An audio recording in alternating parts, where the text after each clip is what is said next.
Muito bem, olá pessoal, como estão? Beleza? Vamos a mais uma aula, continuando aí a nossa história sobre as ciências naturais, né? Vou começar a projeção aqui para a gente iniciar. Espero que todos estejam bem acompanhando a disciplina sem maiores problemas. Muito bem, então nós estamos falando da filosofia greco-romana, né? Já vimos aí as principais fases e os principais filósofos da Grécia Antiga, e agora nós chegamos no período marcado pelo surgimento e avanço do cristianismo, né? Onde nós vamos ter algum momento extremamente importante. Eu já disse aqui, vou reforçar, né? Nós não estamos discutindo religião, estamos discutindo ciência, mas o avanço do cristianismo representou não só o surgimento de uma nova religião, mas um período de grande dominação política e sobre as ciências, sobretudo as ciências naturais. Então, é um período extremamente importante para a gente entender essa transição e a evolução das ciências naturais ocidentais, né? Muito bem. Então, o cristianismo ele nasce durante o período de expansão do Império Romano, né, em torno de 380 da era cristã, né? Ele se formaliza como a religião dominante, né? E a religião determinada no Império Romano.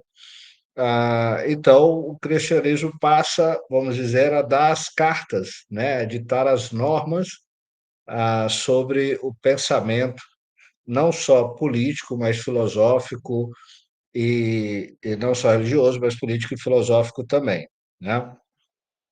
É um período, então, em que nós vamos ter o surgimento dos chamados mitos bíblicos, do qual se fundamentou a ciência moderna, né? A partir desses mitos bíblicos, as questões filosóficas e científicas foram sendo postas, foram sendo colocadas em xeque ao longo da história. A Bíblia, por exemplo, é o principal livro científico por séculos, né? Então, lá na Bíblia, nós encontramos o que nós chamamos de três mitos bíblicos.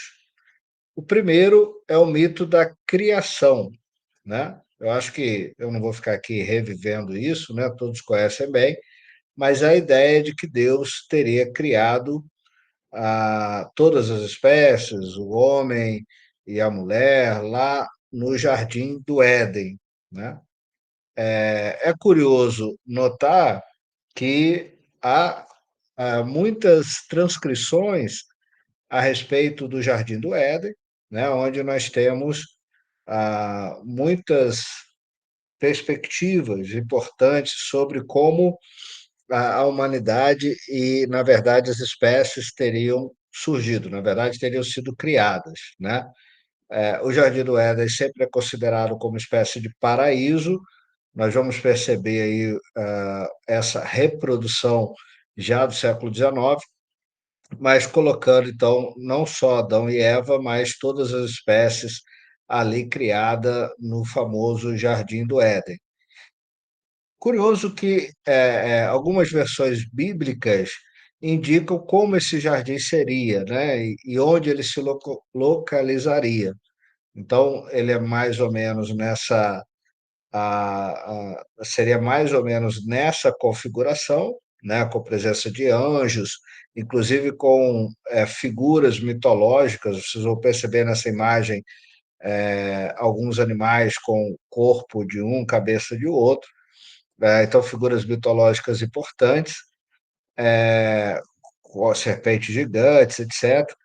E o Jardim do Éden, segundo a própria Bíblia, se localizaria, e isso do ponto de vista da biogeografia é importante, né, para a gente entender o o chamado centro de origem e dispersão, né, que por séculos foi discutido pelos biólogos, pelos biogeógrafos como um todo, né? Então, nós temos a localização do Jardim do Éden entre os rios Eufrates e Tigre, né? E onde isso ocorreria, né? Na verdade, na região onde hoje está localizado o Iraque, né? Isso baseado nos próprios relatos de versões bíblicas mais antigas, né? Então, o primeiro mito, que é o mito da criação, trata daquilo que a gente chama de centro de origem e dispersão, né? Segundo a, a Bíblia, toda a vida teria sido criada nessa região do planeta. É importante a gente entender, então, como as espécies teriam se dispersado e ocupado as demais regiões. Isso é uma questão fundamental. Ah, Na Bíblia, a gente ainda encontra um segundo mito bíblico, que é o mito da Arca de Noé, que também vocês conhecem, né? Que é aquela ideia de que Deus ah, teria punido a humanidade, extinguindo todas as espécies vivas, exceto a família de Noé e um casal de cada espécie que teria sido protegido por Noé numa grande arca. Deus então teria feito a arca, inclusive isso é curioso porque nós, através de relatos bíblicos, também conseguimos saber como era essa arca, né, o tamanho dela, inclusive. E essa imagem que vocês estão vendo é uma reprodução fiel da Arca de Noé, segundo os próprios relatos bíblicos, né? Com 3 andares, né? Onde os andares inferiores vinham os animais, os superiores vinha a família de Noé, e com uma espécie, né? Um navio gigante, né? Mas a partir desse mito bíblico, as espécies então teriam sido todas afogadas num grande dilúvio universal que teria se originado a partir de 40 dias e 40 noites de chuva, provocado um dilúvio matando tudo aquilo que estava fora da arca.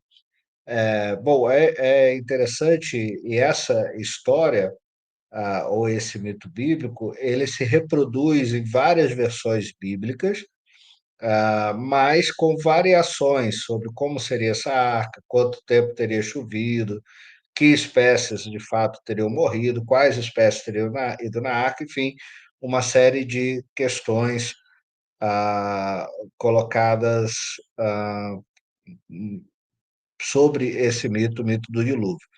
O fato é que ele se popularizou, né, como uma segunda perspectiva sobre a origem e dispersão das espécies. Quer dizer, a Arca de Noé teria ficado à deriva nesse mar universal até chegar no chamado Monte Ararat, que hoje fica na Turquia. Então, aqui a gente tem uma outra questão importante para a biologia, né, que é um segundo centro de origem e dispersão das espécies, porque, segundo o mito bíblico do dilúvio, o mar teria então recuado, expondo a superfície terrestre, e todas as espécies que estavam na arca teriam deixado a arca e povoado o planeta.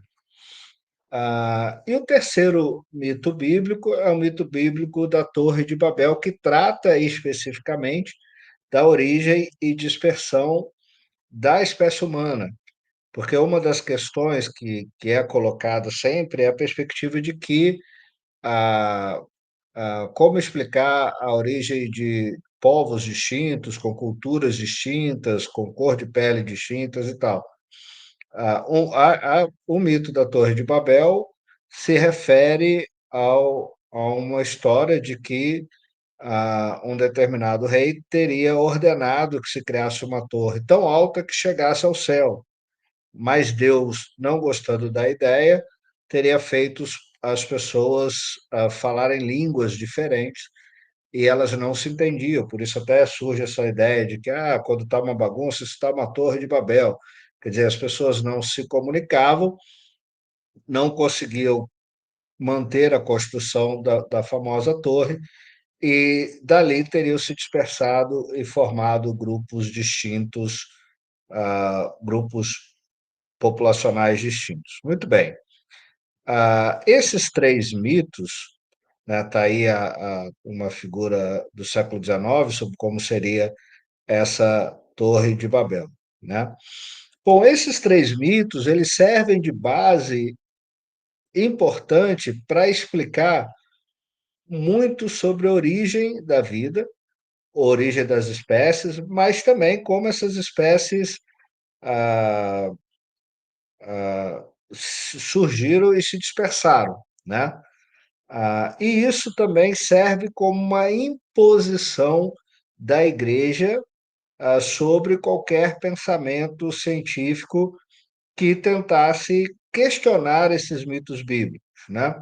Muito bem, a gente tem, por exemplo, essa célebre frase de um dos expoentes da Igreja Católica, do início da Igreja Católica, hoje conhecido como Santo Ambrósio, que dizia que as discussões sobre a natureza e a posição da Terra, aqui uma referência ao geocentrismo, né, criado, como nós vimos na aula anterior, pelo Ptolomeu, não nos ajudam a esperar a vida futura, ou seja, deixando claro que nós não precisávamos de questionar o funcionamento da natureza. E aí é interessante que vocês devem lembrar que vários filósofos gregos escreveram livros com o título Sobre a Natureza, né? Então, essa discussão a igreja inibe a partir desses relatos bíblicos que passam a ser tidos como verdades absolutas, né? Bom, uma outra questão, como eu já adiantei, é a adoção do geocentrismo como a filosofia ah, aceita pela igreja e inquestionável, né? A ideia de que a Terra seria o centro do universo. Isso passa a ser um dos dogmas, uma das leis gerais impostas pela igreja ao pensamento científico, né? Quer dizer, uma ideia que surge a partir dos relatos de Ptolomeu, né? Bom, mas é claro que todo intelectual, todo estudioso vai levantar dúvidas sobre aquelas questões impostas pela igreja, né? E eu queria destacar aqui uma das figuras que eu acho mais brilhantes da história, que é um sujeito que ficou conhecido como Santo Agostinho, que teria vivido entre 354 e 430 já na era cristã. Bom, Agostinho, ele tem uma história muito interessante, né? Ele vai se converter ao cristianismo apenas em 386, né? Ou seja, já depois de uma certa idade, né? Já lá com seus 30 anos, mais ou menos, né? E ele traz ideias que são consideradas bem inovadoras, né? Uma delas é a ideia de que a Gênese, né, a Bíblia, não deveria ser interpretada ao pé da letra, deveria ser questionada, na verdade, os mitos bíblicos se tratariam de histórias que não necessariamente seriam verdades literais. Então, ele traz essa perspectiva importante de uma possibilidade de se questionar os mitos bíblicos, né? Santo Agostinho produziu muito, ele escreveu um livro muito interessante chamado Cidade de Deus, que é uma coleção, na verdade, de textos que são escritos entre 413 e 426, e já nesse livro, que tratava especificamente da ocupação de Roma pelos bárbaros, ele traz uma questão que é muito interessante e importante para a biogeografia moderna, que é o chamado problema das barreiras à livre dispersão. Ou seja, como explicar que as espécies teriam superado barreiras vindas ali da Arca de Noé ou do próprio Jardim do Éden e ocupado todas as regiões do planeta conhecidas, né? Ele dedica sua vida a três grandes problemas filosóficos, problemas que até hoje a ciência e os filósofos se debruçam, né? Que seriam como o mundo começou, o que é tempo e se o passado e o futuro existem. Três questões bastante complexas, né, do ponto de vista filosófico, e que os filósofos aí se dedicam anos a pensar a respeito, né? Bom, então Santo Agostinho levanta algumas questões importantes. Primeiro, discutindo sobre a própria o mito da Arca de Noé, onde ele se questiona, né? Que animais de fato teriam sido carregados na arca? Será que todos? Será que apenas os vertebrados bissexuados, ou seja, aqueles que têm macho e fêmea? E como explicar, por exemplo, o que teria acontecido com os organismos aquáticos, né? São questões que Santo Agostinho traz. E uma da questão que é a norteadora do tema central, que é o problema das barreiras à livre dispersão, é como os animais teriam saído da Arca de Noé e chegado nas ilhas, né? Porque, vejam, sair da Arca de Noé teria que atravessar mares, rios, para chegar nas ilhas. Santo Agostinho traz aqui uma grande contribuição para a biogeografia, que, aliás, é extremamente importante, né? Eu também ministro a disciplina de biogeografia presencialmente para o curso de gestão ambiental e ela é optativa aí para ciências biológicas. Se alguém se interessar, a gente volta nessa questão na biogeografia. Por quê? Porque o Santo Agostinho vai discutir o seguinte: olha, como é que os bichos chegaram nas ilhas, né? Bom, uma questão, e ele evoca aí a existência de anjos para isso, né? Quer dizer, anjos teriam levado os bichos até as ilhas. O fato é que ele introduz dois conceitos muito importantes, né? Para a biogeografia moderna. Primeiro, a ideia de que as espécies podem se dispersar de duas maneiras, ou por meios próprios, ou seja, ativamente, ou passivamente, ou elas seriam levadas por outras espécies, perdão, pelo vento, pela água, ou até mesmo por outras espécies, para determinado local.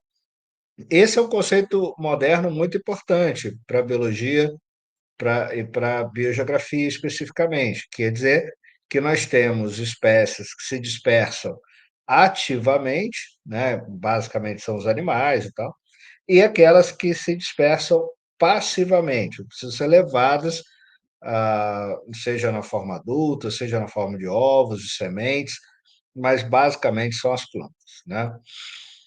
Bom, uma outra questão que é levantada nesse período por filósofos ainda com forte influência da filosofia grega é a ideia de simetria. Porque vejam bem, a simetria é algo que era muito forte na Grécia Antiga, a ideia de que os corpos são simétricos, Aristóteles já trazia essa concepção, e de que a simetria era algo inerente à existência do universo e da vida. Bom, isso traz uma perspectiva importante. Já se sabia que a Terra era redonda, né? Discutia-se a posição dela, mas a Terra é redonda. E se existia um hemisfério, um continente, segundo as perspectivas de simetria, deveria existir um outro do lado oposto. No entanto, né, é importante a gente entender que se a vida foi criada apenas em um local, né, como a doutrina cristã pregava, né, de certa forma ainda prega,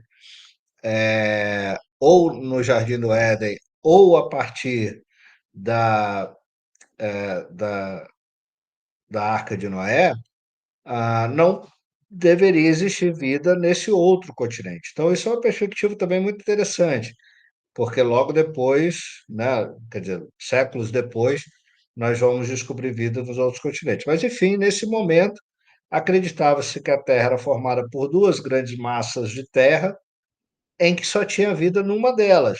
Na outra era uma área inóspita, né? Porque não seria possível que a vida tivesse atravessado aquilo que para muitos filósofos era uma zona tórrida, que impediria qualquer travessia e ocupação de um possível hemisfério sul, né? Ou no segundo hemisfério.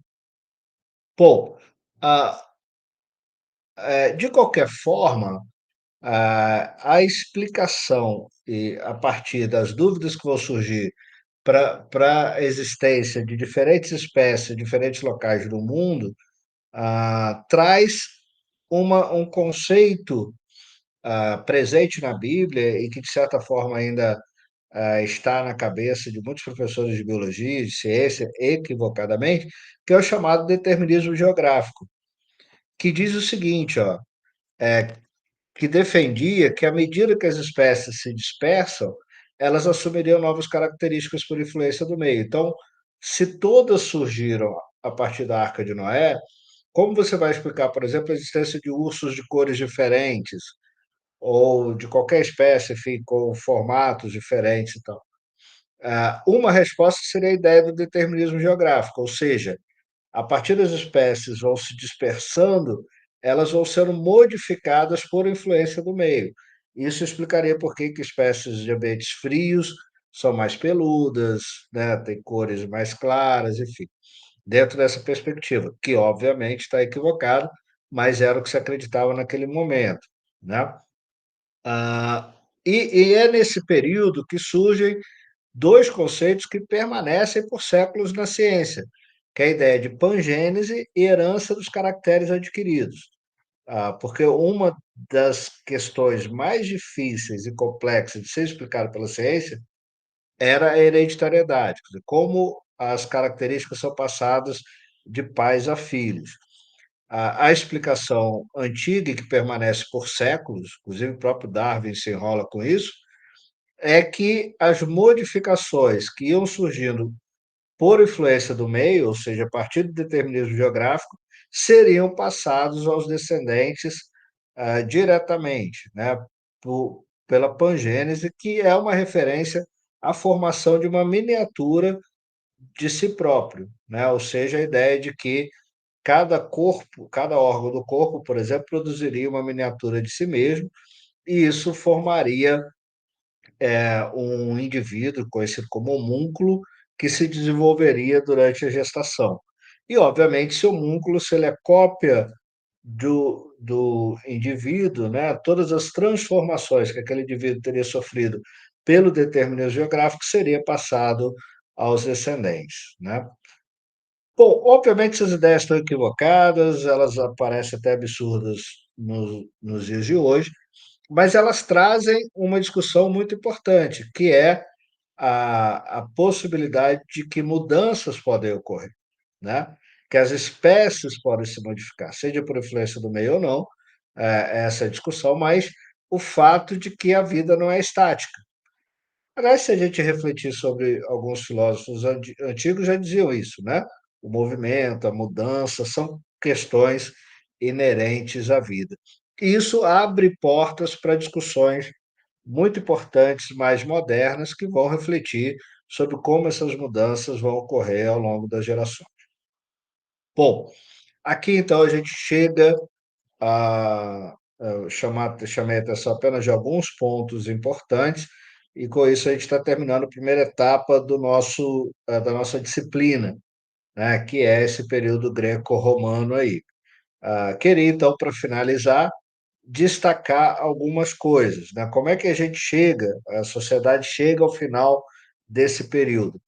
Com o grande desenvolvimento da matemática e da astronomia, né, ciências não experimentais, na física, grande desenvolvimento da mecânica, né, conceitos como estática e dinâmica são muito aprofundados nesse momento. Já tínhamos avanços também na ótica e na acústica. Na química, muito voltado para a ciência prática, como produção de perfumes, tintas, corantes, cosméticos e a própria metalurgia. E na história natural, muitos estudos de fauna e flora foram iniciados, principalmente estudos sistemáticos, né, com a origem da sistemática ou da classificação biológica, né? E aqui também é nesse período que a gente tem importantes avanços sobre anatomia e fisiologia. O principal nome desse período é Aristóteles, né, como nós destacamos, o grande filósofo, influenciador do pensamento, inclusive cristão, né? Muitas das questões que vão permanecer durante muitos séculos são doutrinas trazidas por Aristóteles e tidas como verdade, dentro daquela perspectiva que nós falamos na aula passada, da verdade por autoridade, né? Então, Aristóteles falava: nós somos aquilo que fazemos repetidamente, excelência, então não é um modo de agir, mas um hábito, chamando atenção aí para a importância de se dedicar ao trabalho, aos estudos, né? Especificamente dentro da biologia, nós tivemos bastante avanços na anatomia comparada, né, com corte dos animais, seja para alimento ou de mortos para embalsamento. Então, a anatomia comparada avançou bastante. No período homérico, um avanço das características mítico-religiosas, né, de, de existência de dragões, esses animais míticos, né? O período jônico já é marcado pela introdução do espírito científico no estudo dos fenômenos naturais. Destaque-se aí o papel de Hipócrates, né, o pai da medicina, ou da biomedicina, e toda a biologia desenvolvida por Aristóteles, né? Principalmente dentro da zoologia. Aristóteles, como nós já vimos, estudou os hábitos dos animais, a influência do clima sobre os modos de vida e a relação entre hábitos e doenças. Vejam, três questões muito modernas e que Aristóteles já trazia reflexões importantes desse período. Por isso, ele é tido como pioneiro em algumas áreas das ciências biológicas extremamente importantes, como a taxonomia, a ecologia e a biogeografia, né? Por outro lado, na botânica, nós temos a grande contribuição de Teofrasto, né, aluno de Aristóteles, conhecido como pai da botânica, fez as primeiras classificações de plantas, e a importância de Teofrasto é muito grande, porque ele marca o fim de uma geração que se dedicava com muito fervor às ciências naturais, né? O filósofo Charles Singer diz que, com a morte de Teofrasto, a pura ciência biológica desapareceu substancialmente do mundo grego. A ciência deixaria de possuir como motivo o afã de conhecimento e se converteria em um estudo aplicado útil às artes práticas. Uma referência, então, a essa transição das gerações que vão vir pós-Teofrasto e que vão ser muito influenciadas pelo cristianismo, pelas ideias impostas pelo cristianismo. E Aristóteles, então, que foi o grande mentor de Teofrasto, é sem dúvida a figura mais importante nesse período, né? Segundo o próprio Mair, diz: ninguém antes de Darwin contribuiu mais para a nossa compreensão do mundo vivo que Aristóteles. Quase todos os capítulos da história da biologia devem começar por Aristóteles. Então, não é à toa que vocês vão ver muito ao longo do curso de vocês, em várias ciências, se o professor se dedicar a contar um pouco a história daquela ciência, ele vai começar com estudos feitos por Aristóteles, né?